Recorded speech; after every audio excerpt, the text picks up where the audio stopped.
que se esforça, fica os últimos 15, 20 minutos esgotado em campo e mesmo assim tá lá trombando com o adversário. Ah, isso aí a gente já viu várias vezes. Pois é, acontece mesmo, mas não é todo dia.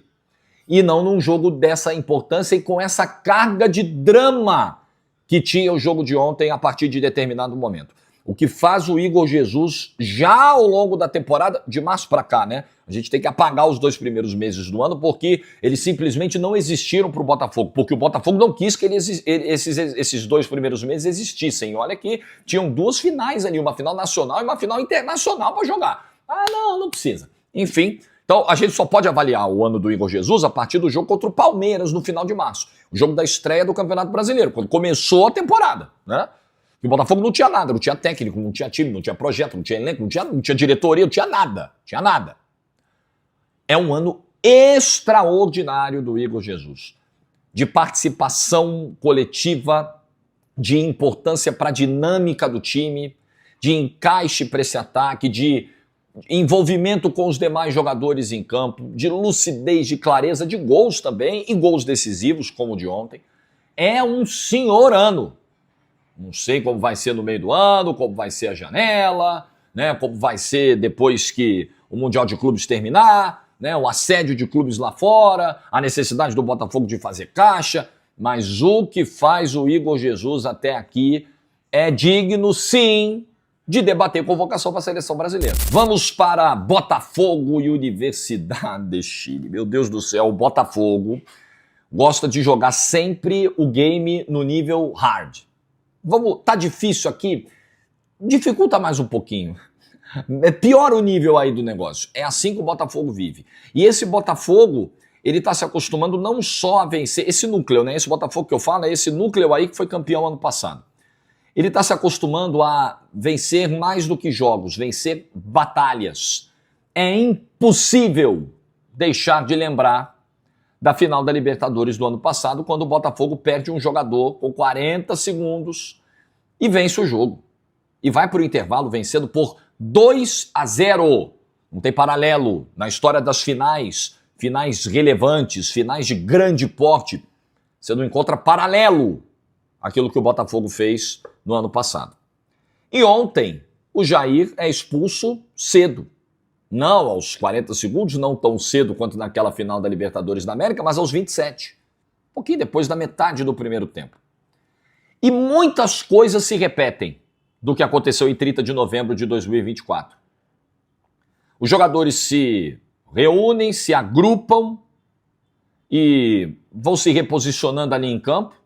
O treinador não mexe, não cai na tentação de tirar um homem de frente e colocar um outro zagueiro, ou se não tiver zagueiro no banco, um volante para fazer a posição de zagueiro. O Renato Paiva não mexeu, assim como o Arthur Jorge não mexeu no ano passado. O time vai para o intervalo vencendo, o time abre o placar depois da expulsão. A expulsão é do 0-0. O time abre o placar com um jogador a menos. O torcedor abraça. Torcedor, ao invés de xingar o Jair, ao invés de... O torcedor vai lá e começa a cantar mais alto. Então você viu a repetição de um filme sofrido, drama, desespero até o final do jogo, mas muito bonito. E de um time, e aí não falo apenas do núcleo, agora eu posso falar do clube como um todo, e isso engloba a torcida, de um time que vai ganhando casca. Você só ganha casca, rodagem, experiência, fazendo aquilo mais vezes, competindo com frequência. É exatamente o processo pelo qual o Botafogo está passando nesse momento. Então esse núcleo está se acostumando a viver experiências como essa. Então quando a gente fala, poxa, olha aí, ó, o Botafogo, quais são as referências que o Botafogo tem da sua própria trajetória na Libertadores? Quando ele passar um momento de aperto, ele vai olhar para trás e ele vai enxergar o quê? Ele já começa a construir isso. Ele vai enxergar o jogo contra o Palmeiras, a pressão e como o Botafogo saiu vivo do Allianz Parque, né? Ele vai enxergar o jogo contra o São Paulo, de uma disputa de pênaltis. Ele vai começar a olhar para aquilo que ele mesmo já fez e falar, opa, a gente pode fazer de novo. Ontem fez de novo. Ontem foi uma atuação daquelas assim para a gente não esquecer. Não só do Igor Jesus, que eu citei no início do vídeo, vou falar dele agora, mas do time como um todo. E eu vou mostrar para você as estatísticas de acordo com o Flash Score. Naturalmente, a posse de bola cai muito no segundo tempo. O Botafogo teve 35% de posse de bola no geral. No primeiro tempo ele teve 42% e essa posse de bola vai descendo depois da expulsão. No segundo tempo ele só teve 28%.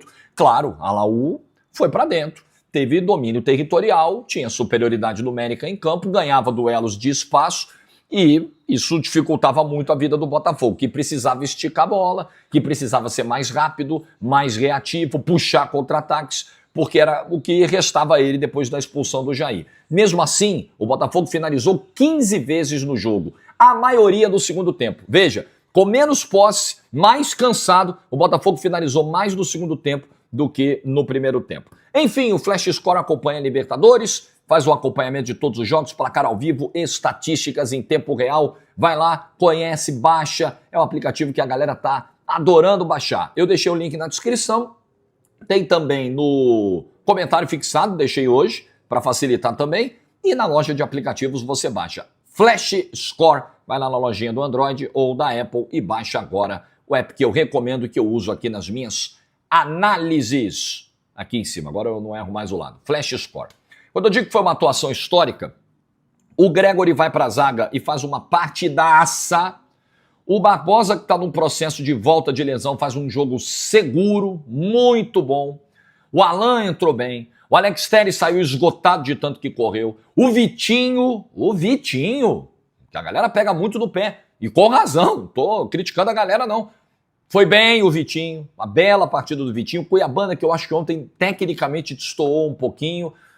O Marlon já vi fazer jogos melhores. O Arthur, muito bem. Assim, tá se ganhando um jogador pro Botafogo, né? O Arthur tá finalmente entendendo o que ele pode fazer, em que ele pode ser útil. O torcedor tá entendendo o papel do Arthur, porque, óbvio, eram inevitáveis as comparações. Saiu o Luiz Henrique.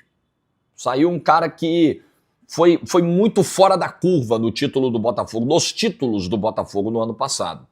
E o Arthur não é Luiz Henrique e, tecnicamente, ele é inferior ao Luiz Henrique. Houve uma perda nessa troca. Porém, o Arthur pode oferecer muito mais do que vinha oferecendo. O que o Arthur faz no jogo contra o Estudiantes, por exemplo, é recital. É barbaridade.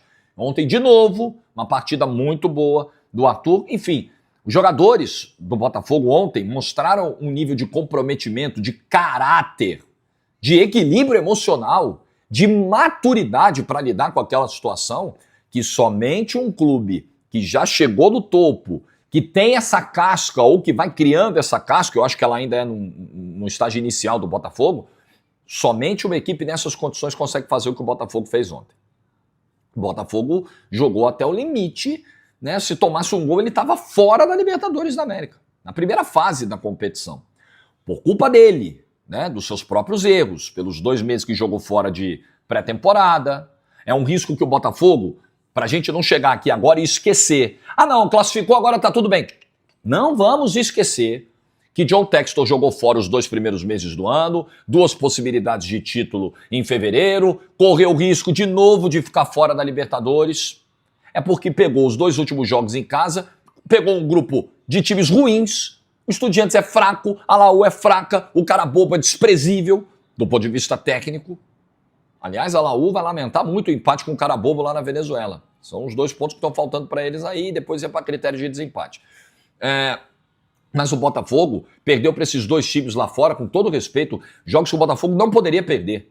O Botafogo tinha a obrigação, pela qualidade que tem, pela superioridade, pelo investimento, ele tinha a obrigação de voltar para casa com pelo menos 1 ponto em cada um desses jogos, no Chile e na Argentina. A gente falou aqui, amigo, em casa o Botafogo vai ganhar porque ele é muito superior. Mas muito. E o Carabobo, o Botafogo se complicou nos 2 jogos. Para ganhar os 2 jogos, ó, um parto. Então, de novo, o Botafogo correu esse risco muito sério. Mas classificou pela qualidade que tem e pelo caráter desses jogadores. E aí eu tenho que falar do que fez o Igor Jesus ontem. Olha, jogador que pega a bola, corre, puxa contra-ataque, se esforça, fica os últimos 15, 20 minutos esgotado em campo e mesmo assim tá lá trombando com o adversário. Isso aí a gente já viu várias vezes. Pois é, acontece mesmo, mas não é todo dia. e não num jogo dessa importância e com essa carga de drama que tinha o jogo de ontem a partir de determinado momento.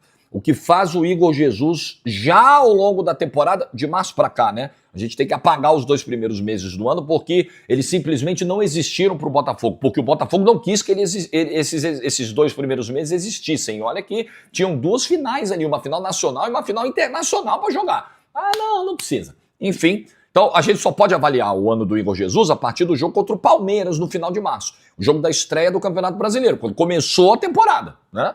E o Botafogo não tinha nada, não tinha técnico, não tinha time, não tinha projeto, não tinha elenco, não tinha diretoria, não tinha nada. Tinha nada.